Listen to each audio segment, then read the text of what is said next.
पिछले 3 चुनाव में अरविंद केजरीवाल को नई दिल्ली सीट पर 50% से अधिक वोट मिलते रहे हैं। जाहिर है कि उन्हें हराना इतना आसान भी नहीं था। फिर भी बीजेपी कैंडिडेट प्रवेश वर्मा ने उन्हें धूल चटा दिया। जाहिर है कि कांग्रेस कैंडिडेट संदीप दीक्षित भी उनकी हार के लिए एक अहम कारण थे, पर केवल एक ही कारण थे नहीं, कई फैक्टर मिलकर अरविंद केजरीवाल के लिए हार का कारण बने। नई दिल्ली सीट पर क्यों हार गए अरविंद केजरीवाल, क्या बड़े कारण रहे, आज हम इस वीडियो में समझेंगे। नमस्कार, आप देख रहे हैं न्यूज कॉल 24। मैं हूं आपके साथ सुशील गिरीश। न्यूज कॉल 24 के खास प्रोग्राम ओपिनियन भारत में आपका स्वागत है। आज हम बात करने वाले हैं अरविंद केजरीवाल आखिरकार नई दिल्ली सीट हार कैसे गए। दिल्ली विधानसभा चुनाव में इस बार नई दिल्ली विधानसभा सीट हॉट केक बना हुआ था। पिछले 3 चुनाव यहाँ पर दिल्ली के पूर्व मुख्यमंत्री और आम आदमी पार्टी के राष्ट्रीय संयोजक अरविंद केजरीवाल के लिए बहुत आसान थे, पर बीजेपी ने इस बार उनके सामने अपना तुरुप का इक्का लगा दिया था। इसके साथ ही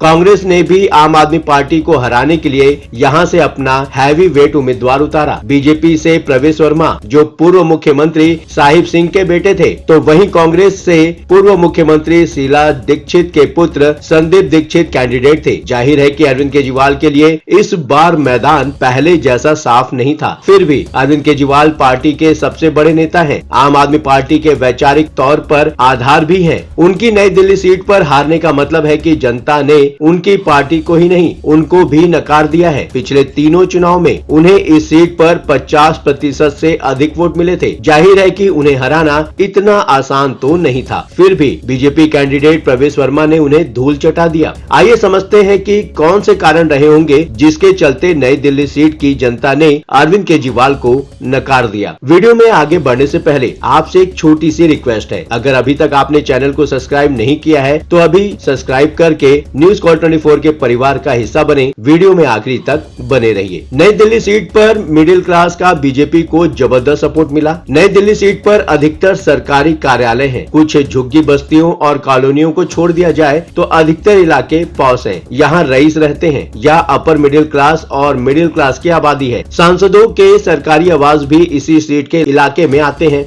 यहाँ केंद्रीय और राज्य कर्मचारियों के सरकारी क्वार्टर्स बड़ी तादाद में है। जाहिर है अधिकतर आबादी मिडिल क्लास की ही है। अपने पहले और दूसरे तीसरे चुनाव में अरविंद केजरीवाल को सपोर्ट करने वालों में केवल झुग्गी वाले और गरीब लोगों ने ही सपोर्ट नहीं किया था। उन्हें हर विधानसभा चुनाव में 50% से अधिक मिलने वाला वोट इस बात की तस्दीक करता है कि उन्हें सभी वर्गों का प्यार मिल रहा था। पर दिल्ली में साफ सफाई की व्यवस्था, ओवरफ्लो होते सीवर, गंदे पानी की सप्लाई, यमुना नदी का सीवर बन जाना इत्यादि इतना बढ़ गया कि लोगों को पूरी दिल्ली ही झुग्गी नजर आने लगी। दिल्ली में अधिकांश लोगों को मुफ्त की बिजली की कीमत पर महंगी बिजली मिल रही थी। नई दिल्ली सीट पर अधिकांश लोग मध्यम वर्ग के ही हैं। उन्हें लगता था कि उनके साथ धोखा हो रहा है। लोकसभा चुनाव में नई दिल्ली लोकसभा सीट पर बीजेपी की बांसुरी स्वराज चुनाव जीती थी, लेकिन नई दिल्ली, दिल्ली कैंट और आरके पुरम जैसी विधानसभा सीटों पर आम आदमी पार्टी के प्रत्याशी सोमनाथ भारती आगे थे। इन सीटों पर सरकारी कर्मचारी और पेंशन धारक बड़ी संख्या में रहते हैं। बीजेपी ने इसे देखते हुए ही 8वें वेतन आयोग के गठन का फैसला किया और साथ ही इनकम टैक्स स्लैब में बड़ा बदलाव भी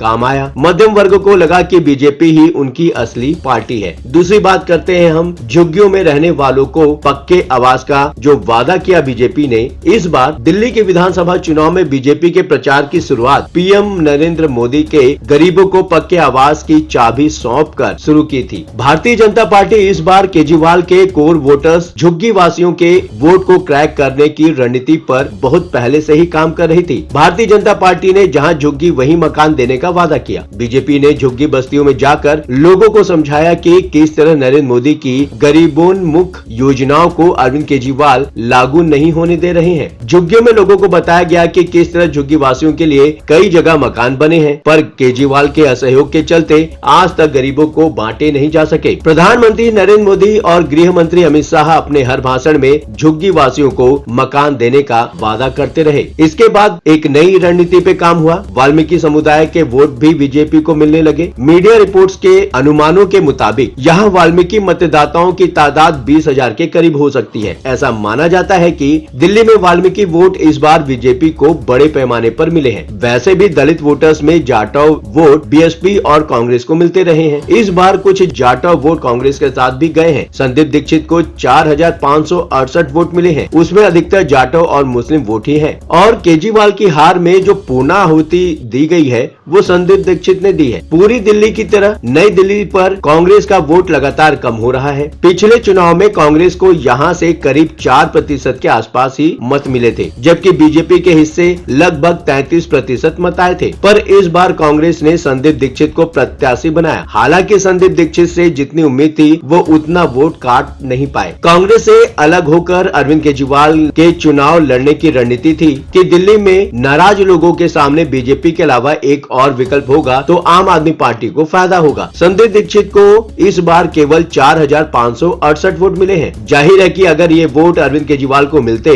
तो वो जीत जाते। अरविंद केजरीवाल को प्रवेश वर्मा से केवल 4,079 वोट कम मिले हैं, यानी कि संदीप दीक्षित अगर नहीं होते तो अरविंद केजरीवाल नई दिल्ली सीट जीत गए होते। अब आपका क्या सोचना है? कमेंट बॉक्स आपका है, बेझिझक अपने विचार कमेंट बॉक्स में शेयर करें। हाँ, चलते चलते ये बात भी बताना जरूरी है कि न्यूज़ कॉल 24 अपने दर्शकों की राय और सूचनाओं के लिए हमेशा खुला है। अगर आपके पास कोई महत्वपूर्ण खबरें, अहम घटना, सामाजिक मुद्दा या कोई ब्रेकिंग अपडेट हो तो वीडियो में दिए गए नंबर पर व्हाट्सएप द्वारा आप हमसे संपर्क कर सकते हैं। हम आपकी गोपनीयता की पूर्ण सुरक्षा का आश्वासन देते हैं। आपके विचार, आपके सुझाव हमारे लिए मायने रखते हैं। अब आपकी बात नहीं रहेगी अनसुनी। ये प्लेटफॉर्म है आपका, आपकी आवाज को बुलंद करने का। वीडियो पसंद आया हो तो वीडियो को लाइक करें, साथ ही चैनल को सब्सक्राइब करना ना भूलें। लगातार खबरों के लिए बने रहिए न्यूज़ कॉल 24 के साथ।